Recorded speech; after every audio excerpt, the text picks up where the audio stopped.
ukunqula ukucenga, ukunqula ukuthandaza, sibhekisa kuzo kaloku izihlolo ezikhulu oobhelula ngozonto okhubona oqunto omafunda bezitho nontanda kuphakanyiswa ovapho mnoma nontshanga sodiba ndlela ezohlwele zayidiba indlela kamasipala zayidiba indlela koludonga kaloku olutshaba oomambo ongubonde. Sithetha ngoonomandla kaloku xa sithetha ngoomabandla, sithetha ngabantwana besizwe sasemabheleni sibasusa ngapha kude sizobabeka kaloku imigede yaselenge phezu kwentaba ndlwana zinamaphela phezu kwentaba selenge. Nina behla ngesilulu siyanqula kaloku xa sitshoyo siyathandaza. Andingabashiya semva kaloku abantu bakulo mama. Makhe ndibulise nabazala bam, ndibulise uzukiswa mqumbisa, nanko equmbile nentloko enkulu ngapha eBhayi. Ndibulisa bona kaloku ontsikelelo ngokuhlwa kamaqoco lawo ayandakota. Ndiyanibulisa kaloku bantu basemaqocweni. Namhlanje ngulo singaphi na, yiSaturday namhlanje, the 10th of October 2020. Lusuku oluhle kaloku, usuku olukhelwa nayo imvula kwathi ukunetha-netha emva kobana kukhe kwaxweba ixesha elide. Abantu basemayezeni bathi xa besiya emayezeni bafike komile, umntu ade beyokhiyeza elithile abuye nelinye athi hayi lilo neli liyafana, amayeza ayafana.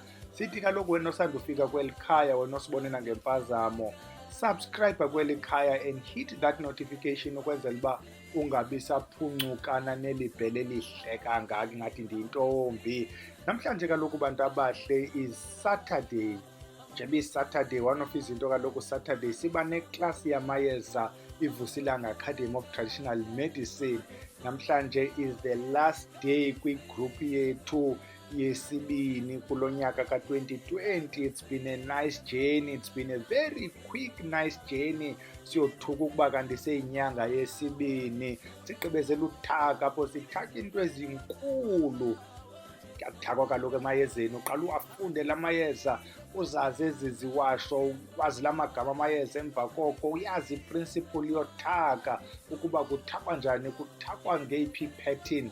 Bantu abahle, ikhona ipattern yasemayezeni kodwa kawuzuyixelelwa kwezinye iikona. Sitsho uba khona amayeza angahlanganiswayo, ibe khona nesequence yawo la mayeza. Namhlanje kaloku siyagqibezela, is our 3rd week yokuthaka apho sithaka into ezinkulu, sikhupha abantu ezitrongweni, nceda abantu. Umntu athi nantsi i-injini yemoto irhunjelwe phambi kweyadi yam, nantsi i-exhaust, kukho into eyafakwayo imoto apha phakathi kweli khaya. Sithaka amahashi, nankomnye uthi ndinehashe elijikeleza indlu kodwa iyadi yam inecingo, ine-lockable gate, sliding nto.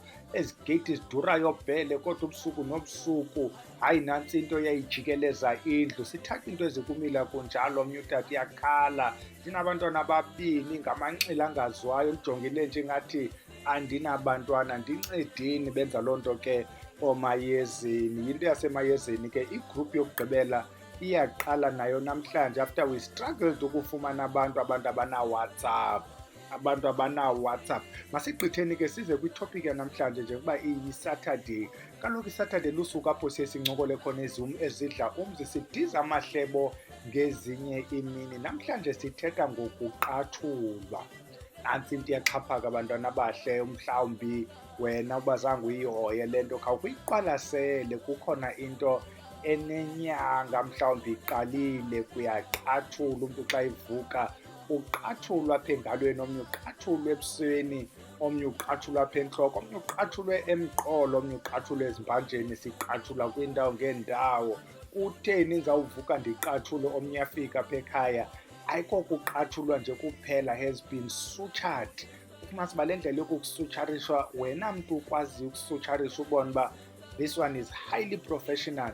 Uqatshulwa usutsharishwe xa uvuka, uyabona uba isefresh yonke le nto lena. Omnye uthi ndivuka apha engalweni ngathi bendikrwelwe yinto, ndizama ujonga apha ebhedini into nenondikrwela kuthiwe ngamazipho kodwa ndibe ndingenawo kwaloo mazipho. Bhele lihle, kwenzeka ntoni? Ixhaphakile ke le nto mntana omhle. Njengoba ndisitsho ukuba it's been a month siyi-observa le nto, abantu bayafowuna baqatshulwe. Kuxa kutheni xa umntu evuka eqatshulwe? Oku kuqatshulwa kaloku bantu abahle, noba uyazilandela iividiyo zabanye abantu abathetha ngezinto zasebuthakathini, amagqwirha ayakuqaphula for izizathu ezimbini ezona zicommon. Zikhona ke nezinye abantu basemagqwirheni abazawuzazi singazaziyo.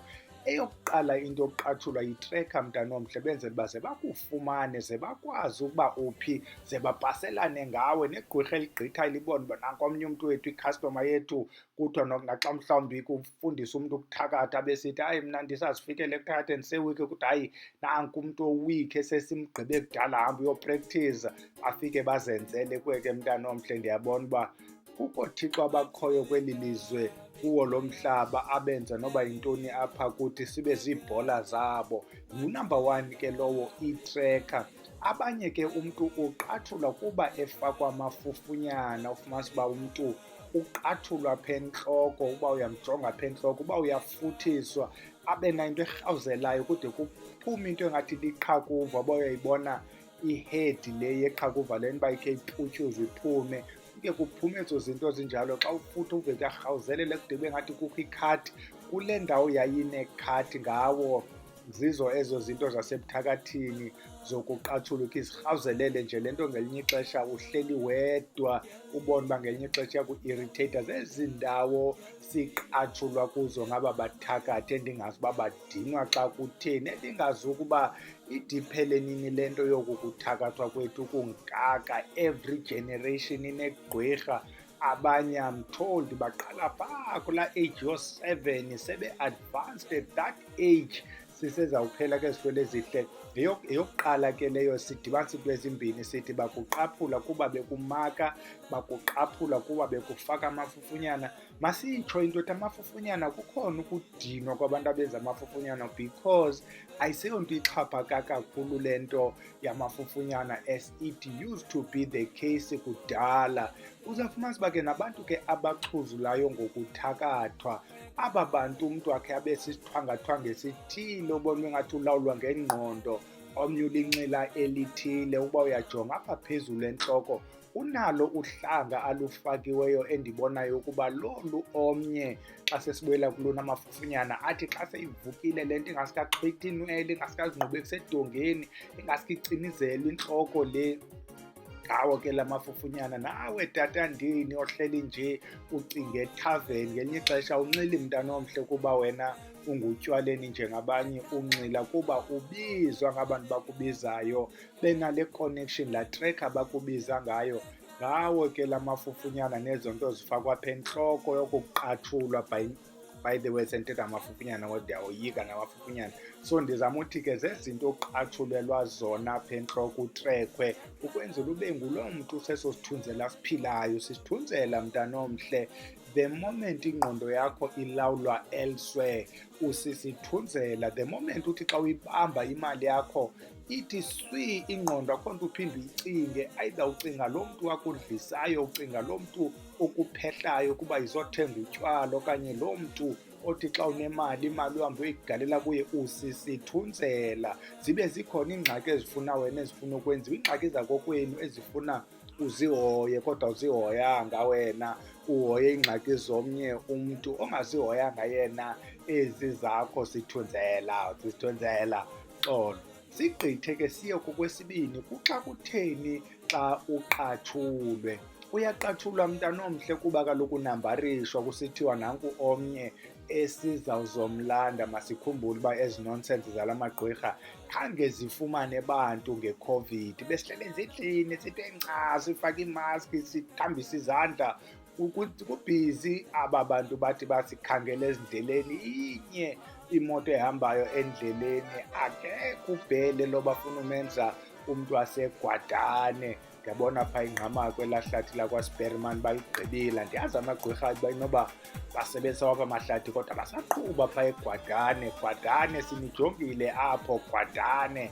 Basasifaka ke eGwadane, bayasinambarisha ke mntanomhle ukwenzela ukubana baze bazokulanda ngelo xesha bafuna ukukulanda ngalo. Omnye bafuna udrayiva, ngenye ixesha bafuna unesi, ngenye ixesha bafuna umntu ogcina abantwana, bafuna umntu ozopetha igadi, bafuna umntu ozotitsha ephaa kwesaa sikolo saseGwadane. Loo nto iyiyo. Mhlawumbi wena ungumntu nje obhanxekileyo ohlunyuka, bafuna zona ezothwangathwanga.